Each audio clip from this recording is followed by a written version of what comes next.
What's up, guys? Welcome to another episode of Upstairs Conversation, a podcast done by Grace Student Ministries. Today, we are on location at Grace Community School. Ashley Zavala and Jonathan Barker are going to be hosting. And on the pod today, we will be having Jason Cook, Bible teacher at Grace Community School, and Kate Glenney, who's a sophomore at the school, who took Jason's Bible class last year. They talk about all sorts of stuff. It's awesome, from stuff from the spiritual realm. Kate talks about her experience going to different religious mosques and temples. This is a good one. Make sure you guys listen to it.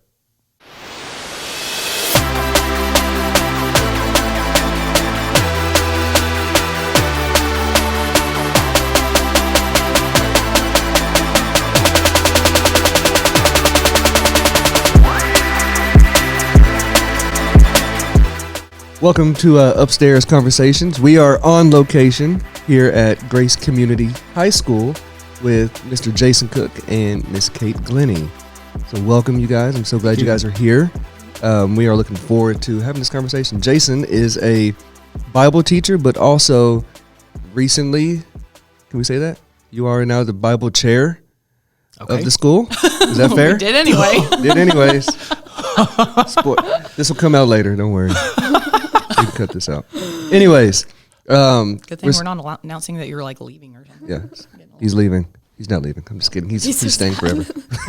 But no, we are so excited to have, Jason is a wonderful biblical mind. And so Kate was one of his students last year. And so we are so excited to be able to have this conversation with both of them.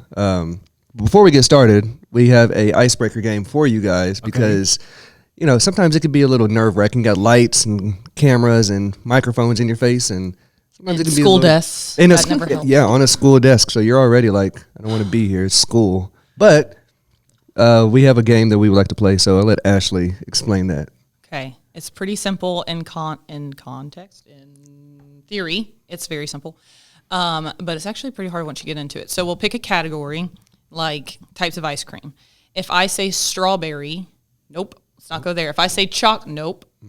Maybe we won't do ice cream. Maybe we just do colors. If I say red, we'll go in a circle. Jonathan would say something that starts with a D. Dirty brown. Dirty brown. So then you would do something that starts with an N. Nectarine. Nectarine. You would do something that starts with E. Eggplantalicious. Okay. Eggplant. I don't know what alicious had to do with anything. And then I would be T, so teal, you'd be L. So we just keep going, and we have a time limit. Okay. See how many we can get in the time limit. What was our time last time? 2 minutes? No. Was it? It wasn't long. Maybe. Okay. So this is like a co-op thing. We're trying to Yes. like. So I want to pick something that's going to be easy for you all, so that we're all. Yep. Yes. Yeah. No Okay. Hebrew words, please. No. All English. I'd have to ask you what letter it ends with in English. Okay. Do we want to do 2 minutes? Let's do a minute. 1 minute? 1 minute. It for sure was at least 2 minutes. Well, we're going to do 1 minute. Let's do one. But then we can't compare. Well, we're going to have to figure something out. Let's do 2. We'll do 2. But we got to figure out a category. You want to do something easy like animals? Animals works. Yeah. Let's Yeah. do something easy. Let's do Okay. animals. Youngest goes first. Oh, Yep. dog. Oh, sorry. got those. Not gator. Rat. Turtle. Elephant. Terrier. Rhino. Ostrich. Does that know what the D? H. H.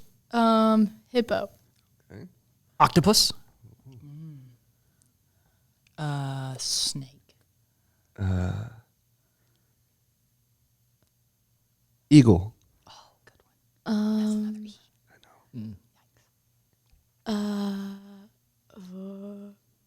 Not. We've already done elephant. Yes. Um. If you can't think of one, I forgot to tell you this. You can pass. Oh, pass. Maybe I shouldn't have told you that.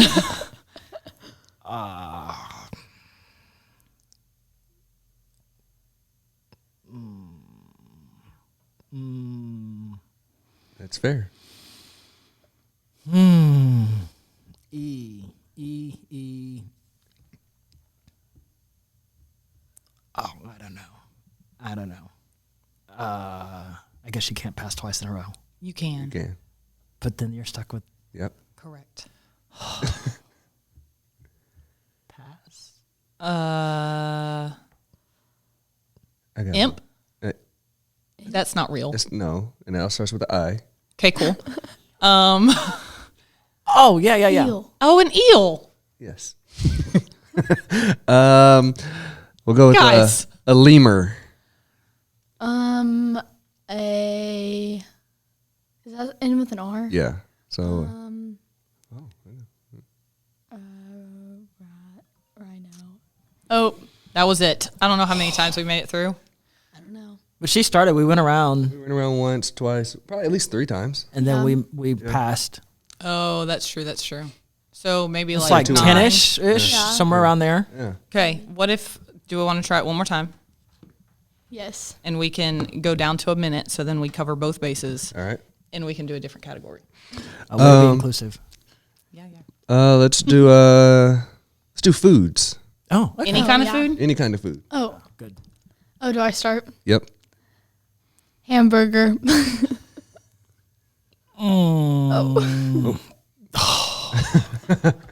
Oh, Those R's will get you, man. I know. Come on, like vegetables or ratatouille. Oh, it's a great movie. And an I. No, it's an E.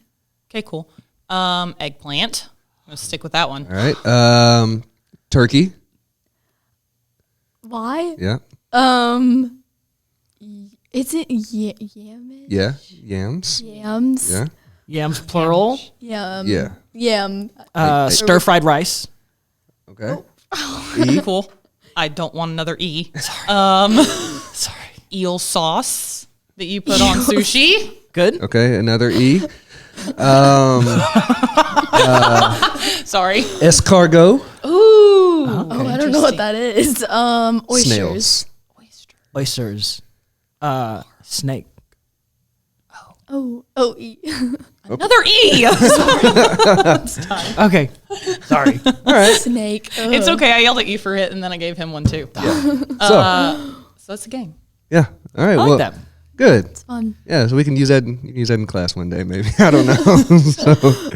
All right. So the reason why we were so interested in having you on this podcast is because you have such knowledge of just like biblical things. You are from any student that we've talked to, anybody who's been in your classroom, the only thing they say is you need to go watch Mr. Cook's class because it is by far the best class that's here at the school. And so first, congratulations because you have the best class in the school.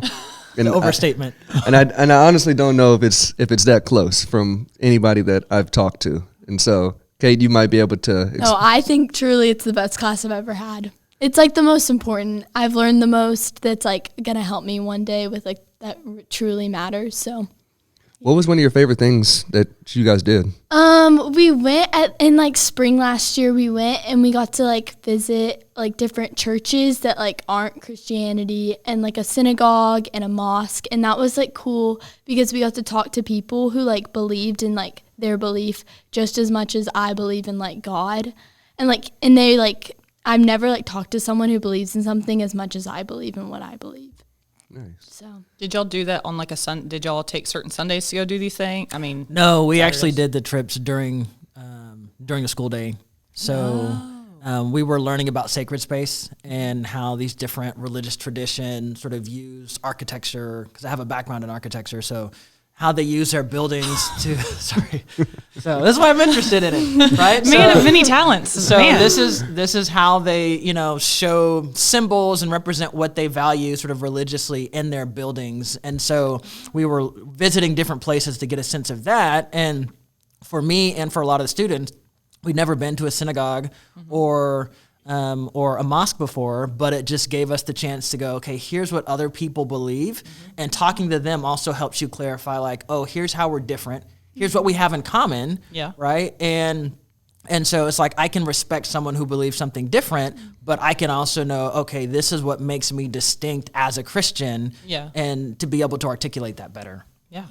How did those conversations go? Were you leading them? Were students splitting up and doing them on their own? Well, typically first we would go and they would kind of give us a tour, like the rabbi at the synagogue would kind of show us around, and he would tell us about his tradition, which is interesting because we have the Hebrew Bible, right? And so there's some overlap, but obviously differences as well. And then he had sort of a Q&A afterward. And so it just gave the students a chance to ask questions, and that was really helpful just to go, instead of me hearing secondhand from someone else, someone who was actually Jewish, what do you believe? Right. Or in the case of the mosque, someone who's Muslim, what exactly do you believe? Yeah. Right. What is like the biggest thing you remember from that? Like just not necessarily like differences wise, but what was like the eye-opening moment for you? I think something eye-opening was seeing like what like they believe, how it lines up. Some of the things like would line up with what we believe kind of, or like they like, I remember one of, like, I think it might have been the mosque who they believe in Jesus. They just don't believe he, like, resurrected, maybe? I don't quite remember, but I remember, like, I didn't even think they, like, believed in Jesus or, like, and, like, just, like, I genuinely didn't know about other religions. And so that was, like, really interesting. Yeah, that's really, really neat. Cool. So I'm curious. So are you from Tyler? No, I grew up in Katy, which is just outside of Houston. So Okay, and most so of my life there. Most of your life there? And so what brought you here? Well, my fiance at the time, now my wife, she came to Tyler to do the medical residency program. Okay. And so I followed her because we were going to be married. There you go. And it made sense to be in the same place. That's fair. What were you doing at the time, like work-wise? Were you I was working full-time as an architect, and I was on staff at a church as a youth pastor. Okay. How long did you do that? I volunteered as a youth minister for several years, maybe like 3 or 4 years, and then I was on staff 1 year, and then right after that, we ended up coming to Tyler. So when did you like decide I'm going to go learn all the things and give up architecture and start teaching word?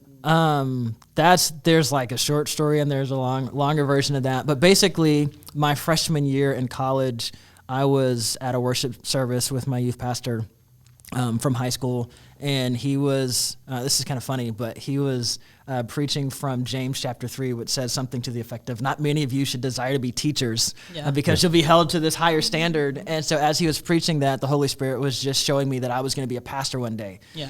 And so I knew at some point I was going to do this. Oh, does that mean class is over? Class is over. Sorry. Yep. No more story. No more story. But so I knew, okay, at some point I'm going to be doing some kind of pastoral ministry. And but as I prayed about it and talked with my pastor and my parents and other mentors, I knew that God wanted me to stay in architecture school. And so it was just a matter of timing. And so when I got here, I did architecture here for a few years, and then there's just the day where the Holy Spirit started showing me, hey, I want you to go to seminary. And I knew, like, I would read the Bible. I grew up in a Christian home. I went to church my whole life. And I was like, I've read the Bible, but I feel like there's more here than what I can get at. Yeah. And I don't know how to get at the more, right? And it's like I'd look at stuff online, and it was overwhelming and confusing. And I'd go to Lifeway and get books, but it still is like there's more, and I don't know how to do that. And at some point, I just realized, oh, wait, seminary is how I can get at that. And I just kind of worked out timing-wise with my family. And so that was, I was like, okay, this is that time when I'm going to make the switch. And so I kind of left architecture, and I still love it, but I love teaching. I love God's word. And seminary just opened my eyes to how much is actually going on in the Bible, and it's just amazing. That's awesome. How long have you been out of seminary? This is my second year. Okay. Yeah. Yeah, it's crazy. What about you, Kate? Tell us your kind of story of how you got here. Well, I accepted God in my heart probably whenever I was 5. I grew up, my family is all a Christian family. So I've grown up in the church, and I go to Grace. And I've gone there since kindergarten, so Christian school. But I truly started a relationship with God probably in 6th grade. My Bible teacher, she really like pushed us to like read the Bible. Like she like had this thing and it was like 5 minutes every day. And like I never like had the perspective like to spend 5 minutes with God. And like that like was the first times I started spending time with God. And then like in 8th grade and 9th grade, I had Coach Hemphill and then Mr. Cook. And they like both like are really smart. And like they make like in their classes, like it made me like want to learn more about like the Bible. And like my youth group, like they really pushed me like to go to church every Wednesday and then go to church Sunday and just like keep reading, keep pouring in, and then they pour into me. And so that's like really how my relationship started. So So if you were to like look at years past your youth group and then the class that you had with Mr. Cook, doctor, are you a doctor? No. Okay. Genius Cook over here. How does that all line up? How does it all kind of play out together? I would say, well, for youth group, I'd say like it's like changed a lot. Like our group's actually gotten smaller, but like, and I look back to 6th grade and we were crazy. We weren't there. We were there just to have fun and play the games. But now we're there. Like I go there like to hear the lesson and like, cause like it's also like a break from like studying and stuff every week and like a break to literally just like go worship God and like hear a lesson. And so like I think our group also like it's cause it's smaller, we can like hold each other accountable. And so that's helped. And then like Mr. Cook's class. I mean, in elementary you had Bible class, but it was more like you just had Bible stories, which like it's great. But like now, like I know the Bible stories, and he's teaching me like the meaning of the Bible stories. So, yeah. Yeah, I want to take your class. Yeah, for real. If I could take it again, I would. It is by far one of the most interesting classes that I've been in. So I've been in a couple of classes. I just kind of pop in randomly in some classes, and this was one of the ones that I've just absolutely loved. And so one of the things, the first time I came in, you put up a image of 3 pyramids. It was a sun setting, and you were like, okay. And you had a class full of students, and you're like, okay, what do you see? And you just had them figure it out. Yeah. And so what was the motivation and the context behind all of that? Yeah, so a big part of this class is learning the skills for how to read the Bible and interpret it. And what a lot of Christians tend to do is they kind of know the stories and they kind of know Christian doctrine. And so they read something and sort of jump right away to, oh, I know this is what it means, but they haven't really paid attention to the details. Yeah. And so, oh no, class is over again.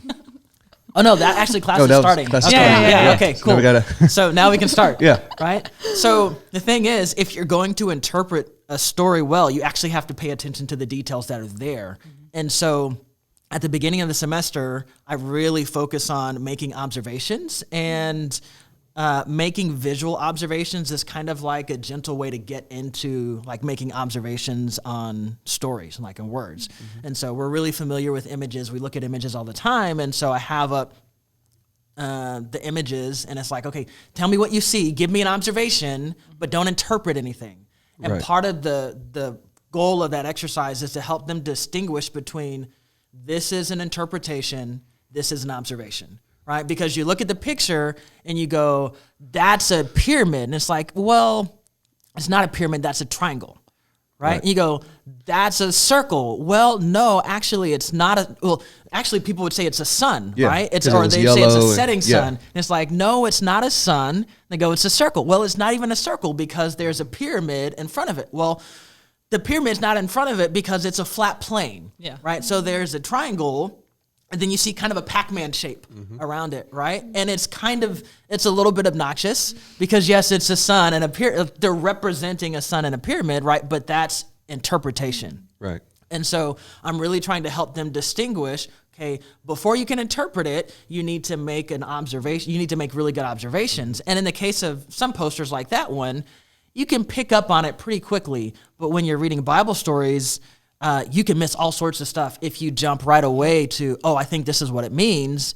And also the way that Bible stories are written is they're written with layers of meaning that are not obvious or not on the surface. And if you're just going over sort of quickly, then you'll miss it. So if I can get you to slow down and go, okay, I can describe what's here, then what happens is when you start trying to make sense of it, you are able to discern more of what's going on that the author's actually intended, right? Yeah. So that's what that exercise was about. Yeah, because I remember sitting in here, and I was kind of sitting with some students, and they were like, it's obviously a pyramid. Why is he saying it's not a pyramid? It's clearly a pyramid. It's Egypt. It's Egypt. And so I just love that imagery and just like, because it's true. As a lot of Christians and, youth pastors, we like to interpret things, but without actually knowing, we interpret before we, kind of like how you said, like, just look at it and then just wait for that interpretation type thing. So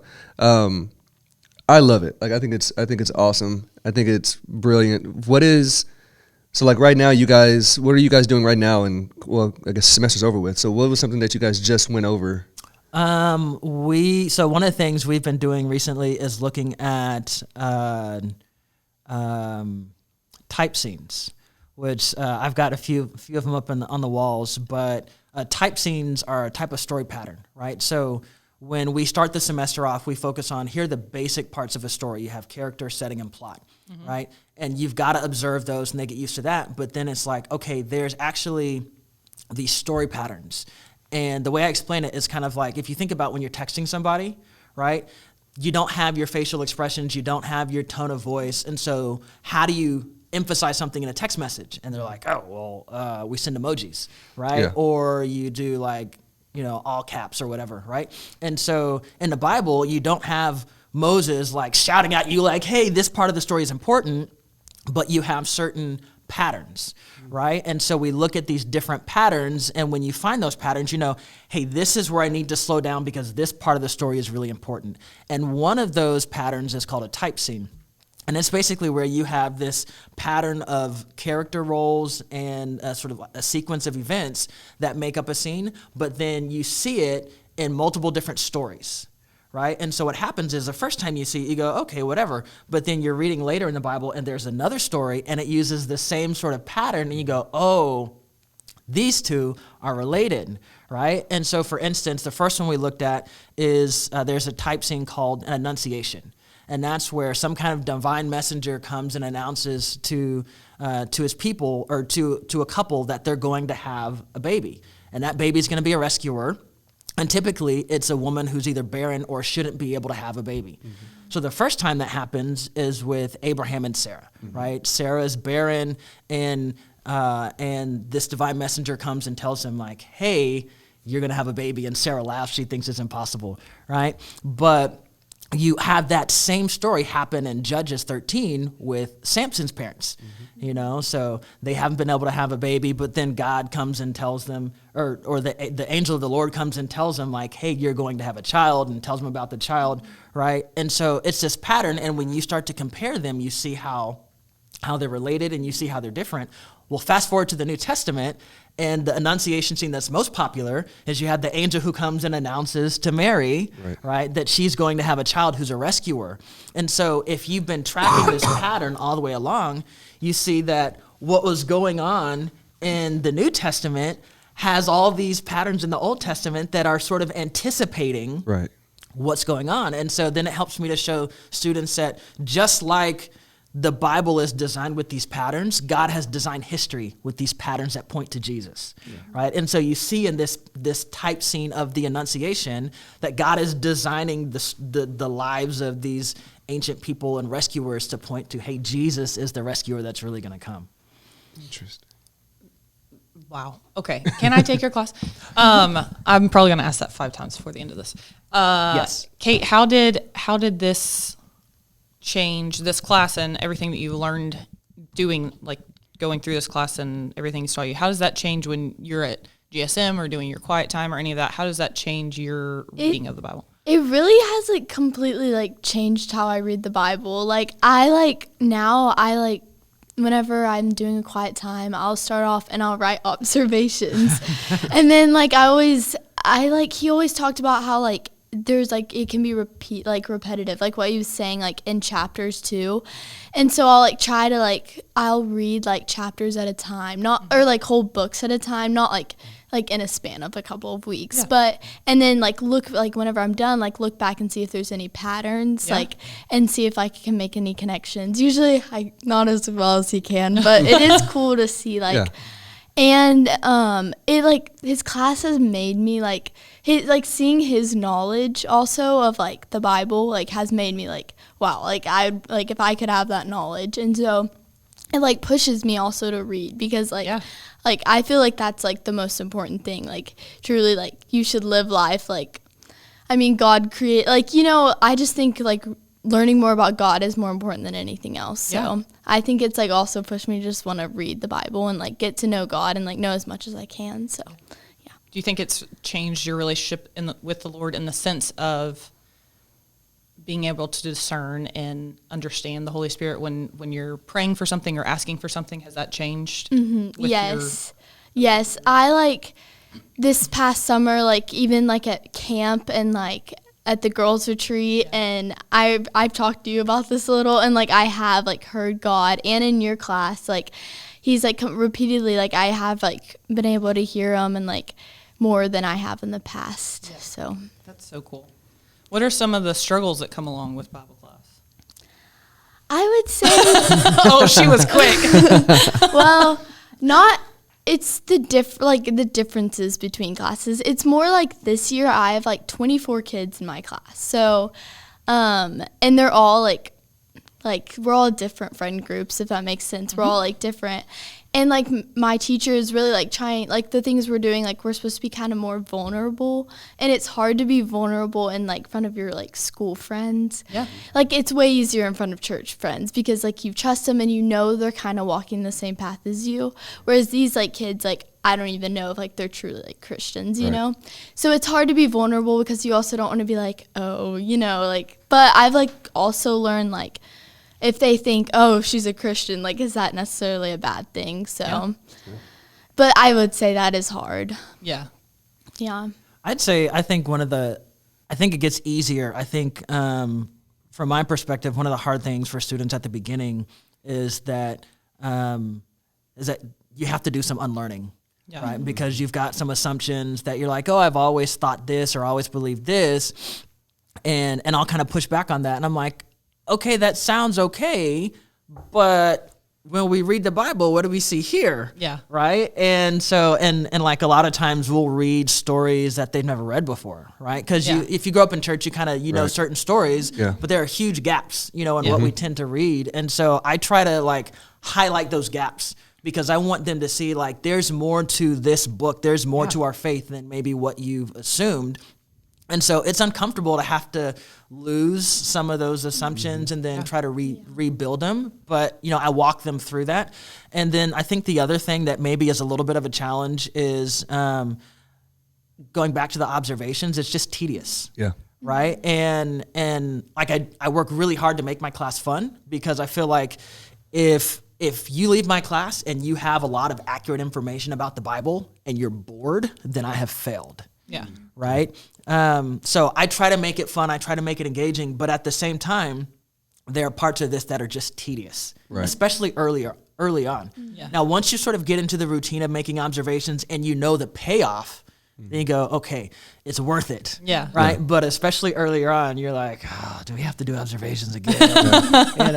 But so those are some of the challenges, but as you get further in the semester, it's like I'm able to earn more of the trust of the students, and they're able to see like, here's what happens when we start like this. And so that is like a perfect segue into your true and false things that you have, like the babies and angels and all that stuff. Did you pick those sayings, true and false sayings, because of the common misconception of what those things are? Yeah, so one of the major topics we talk about is the spiritual realm and like the difference between heaven and earth and how the beings in heaven and humans in earth interact and everything. And one of the major sort of misconceptions I think that a lot of Christians have is when we talk about heaven, and the students did it this year, is like, what does the Bible say about heaven? And most people will say, well, if you're a Christian, then you go to heaven when you die. And that's one of those cases where it's actually true, but there's not really much of an emphasis on that in Scripture. Most of the time when the Bible is talking about heaven, it's talking about the place where God dwells, the presence of God, or the place where angels, where they're active, or the throne of God, the place from which God sort of governs all of creation. So that's what, like when Jesus is talking about the kingdom of heaven, he's not talking about where you go after you die, right? And I think a lot of times we get sort of fixated on, okay, well, if I'm a Christian, then when I die, then I'll go to heaven. And it's like, well, that's true, but that's not the end of the story. The end of the story is Christ returns, we're raised, which means we get new bodies. He restores the earth, and so we're living on earth. Yeah. Right? Now, heaven and earth come together, but we're living on earth with our bodies. Right? And so as we start talking about the spiritual realm in heaven, this assignment was, okay, come up with a common misconception about the spiritual realm or about heaven, and then we made these flyers that we put up all around the school. And so they had to have a false statement, here's the misconception, and then they had to have a true statement that they could back up with a Bible verse. And so that's what you'll see in the flyers is a false statement, and then they'll have, actually, this is what Scripture tells us, and then they'll write out the Bible verse so you can see, oh, okay, well, I used to think that, but I can see this is what the Bible's talking about. So you're telling me students made those? Yeah. Oh my gosh. Yeah. So one of them, can I get up and read one? Sure. Or can I read it to you to relay? Because this one blew my mind and I think it's a good one. Only because maybe I'm dumb. I do double check them, right? So they do rough drafts and I give them feedback. But yeah, the students came up with these. Where's the... It's so... Okay, so does somebody want to relay this? Can you hear me? I can repeat it. The Old Testament Satan, this is the truth. The Old Testament Satan means adversary and is a job description. Nope, try that one more time. The Old Testament Satan means adversary and is a job description. The false statement is the Old Testament Satan is the name of the devil. Yeah, so this is so I'm a little bit of Hebrew nerd. And so one of the fun things I do in class is I teach my students a little bit of Hebrew, and it's not that they become experts in Hebrew, but it's just to realize that whenever you're translating from one language to another, you're going to lose stuff. And anybody who's bilingual knows that. Yep. And so there are some things that just don't translate.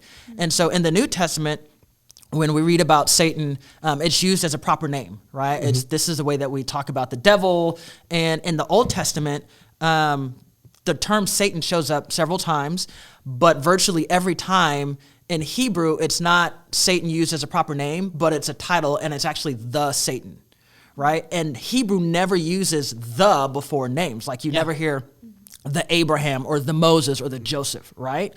And so that's a grammatical clue that this is actually a job description. So you have these spiritual beings, and their job description is basically to be an adversary, right? Kind of like in a court case where you have someone who's like the cross-examining attorney, right? Yeah. And so in the story of Job, where there's a day when the sons of God come before the throne of God, and they're, having this meeting, in heaven or whatever, in heaven, right? Right?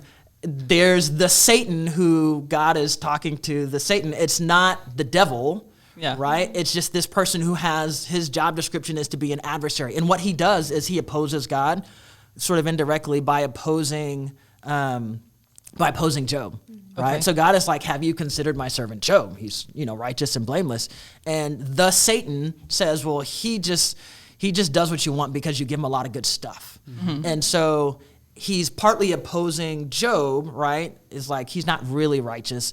It's kind of like testing his righteousness, but he's also saying, God, you're not worth loving just for your sake. You're only good because you're a genie, because you give good stuff, right? And so that's that role. And I think there might even be a case where the Satan is used to describe a human, right? But it's a job description. And similar thing with angels, right? We typically think of angels as like all of the spiritual beings. Yeah. But there's actually lots of different kinds of spiritual beings, and angels are one kind, and that actually means messenger. Right? And so the reason we're so familiar with angels is because typically when spiritual beings interact with humans in the Bible, it's a messenger. Yeah. Because they're delivering a message, right? But you have like in the Garden of Eden, when the Adam and Eve get sent out, I said the Adam and Eve, right? When Adam and Eve get sent out of the garden, God has a cherubim who's posted up guarding the way back to the tree of life, right? That's a different kind of spiritual being. His job is not to deliver messages. His job is to be around the throne of God, right, and to guard the way to the tree of life. So, and you've got a variety of different angelic beings, and they all have different things that they do, but we sort of collapse it all into this one thing, not realizing that angel is a job description, right? It's a messenger, and in the same way, the Satan, right, is a job description. Yeah, one of the things, I remember seeing it in the hallway, and it was, there's multiple gods or something like that. Does that make sense? I can't remember. Like, there's like God is not the only God is not the only God. There's multiple gods or in the Bible. Old in the Old Testament. Yeah, do you remember the Hebrew Yes. word for it? Oh, no, I don't. I know, it's been a while. So this is, again, where it helps to know a little bit of Hebrew. There's a term Elohim, Oh, which is grammatically plural, right? But sometimes it's used to refer to God, right? And so you've got to, for anybody who knows like an inflected language, whatever, Spanish or something, like the verb matches the subject. So you can tell, is this a verb that goes with multiple people, multiple subjects, or one? And so sometimes the term Elohim is referring specifically to God, right? The creator God. And sometimes it's referring to gods.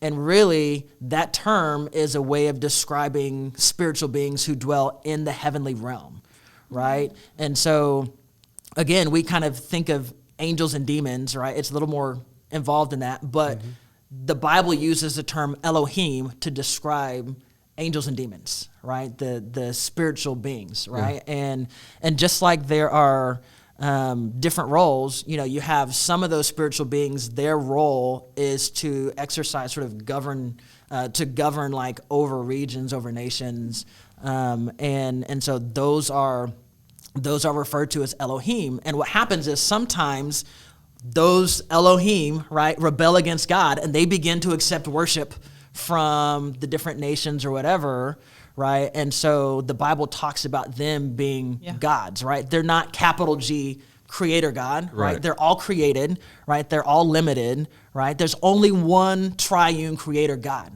right? But that term Elohim is sort of like, one of the ways I think of it is kind of like we would use American, right? An American is someone who primarily dwells in America, right? So an Elohim is a spiritual being that primarily dwells in the spiritual realm as opposed to in the earthly realm. See, that is like mind blowing. Yeah, absolutely. You'd be sitting in class in your mind. Me and my friend Harper would just look at each other and be like in shock. Like some of the things you like, it'd all click at the same time, and everyone would be like, "Oh, yeah." And that's the kind of when I was talking about what's difficult about this class is when I first say there's gods, you're like, Everyone's like, you're like, wait a minute, Exactly. We're talking about Zeus and Hades and like, what's Mr. Cook teaching, right? And then okay, just hang with me. We've got to undo some stuff. Yeah. I'm not like teaching heresies, right? But we look at the way the Bible actually describes reality, right? And spiritual beings and human beings, and you go, oh, okay, this is another way to think about angels and demons, but it's a little bit more sophisticated than we have taken for granted. yeah. Yeah. I remember one story you taught last year, and it was like about one of the spiritual beings, and they like were stopping the angel, and he was trying to deliver a message. Yeah. And I remember as he was teaching that, every time he it was just mind blowing as he was explaining it, and it's just crazy hearing all about the spiritual realm and stuff. Yeah, that was from Daniel. I can't remember the chapter, but that was from Daniel. He's been praying and fasting for 3 weeks, and then there's I know, right? And then there's on the 21st day, this messenger shows up. This angelic being shows up. I think it's Michael, who the angel, Archangel Michael, who shows up, and basically, or it might have been Gabriel. I don't know. I'm losing my mind, right? But anyway, he says, from the day you began to pray, I was sent to you, but I was opposed by the prince of Persia, right? And you're like, well, okay, the prince of Persia, that's a human prince, right? But then It's also a movie. Yeah. Okay. But you look at how he's described when he appears, and his body is like glowing metal, and his face and eyes are like lightning, and his voice is like the sound of a multitude, and Daniel's the only one who sees him, and all of Daniel's friends who are with him, they don't see him, but they're trembling in fear, right? Because they can feel the presence of this spiritual being. And I'm going, as someone who looks like metal and fire and lightning and speaks like, is he afraid of a human prince? I don't think so. Right. Yeah. Right? And so he's opposed by the prince of Persia, who is one of these Elohim who exercises sort of spiritual authority over the region of Persia, right? And so he delivers this message to Daniel, and then he tells Daniel, like, I've got to go back and fight this guy again, and so it's just there, right? And you can go, well, I've never seen an angel, so I don't believe it. Or you can go, this is what's described in the Bible, and maybe it's not something I've encountered and may never encounter. Yeah.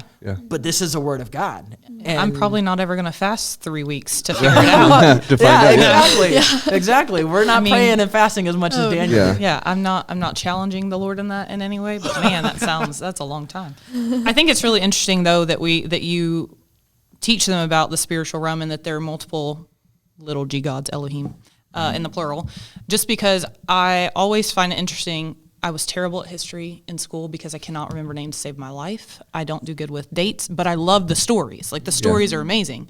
Yeah. And I always find it interesting when there's like really, really parallel stories across the board with, people that never interacted. Like there wasn't internet, there wasn't social media for people to like have all these different gods for different things that were basically the same thing, maybe had different names or whatever, but these people didn't know each other and like, but it does kind of line up with the Bible. And so it's really interesting to kind of see that you're teaching that and that like these things that are across the board, because there has to be a little bit of truth to some of that. If there's like multiple stories and multiple different, countries like where there's and smoke, regions. there's fire. Yeah. And so it's just kind of cool to kind of see how we don't discount those things just because it doesn't line up fit with us. our typical understanding of the Bible and these stories and things. Right. But that if you really dig deep into the Bible and know all the history behind it and everything, that those actually align and encourage our faith and that sort of thing. And one of the things I talk to them about is what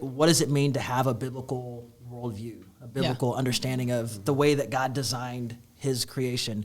And we live for a long time now, we've lived in a culture that is materialistic, and not in the sense of like we're greedy and we want a bunch of stuff. I mean, we're that too. But in the sense that we rely on science as the most reliable way to understand what's real and what's true. And it's like science is important and it's necessary, but science inherently is limited to the kinds of things that you can measure with your five senses and things that you can repeat experimentally. Yeah. Right? So you can't repeat historical things in any scientific way, right? And science doesn't have the tools to evaluate spiritual realities, at least not directly, apart from asking someone their story, right? That's a very modern way of thinking about the world. And even though we're Christians and we say, we believe the Bible is true, we believe in God, we tend to believe the very least we can about the spiritual realm, right? And we tend to default to, if something's going on, if I can explain it with physics or biology or some kind of technology, that's what I'm going to default to.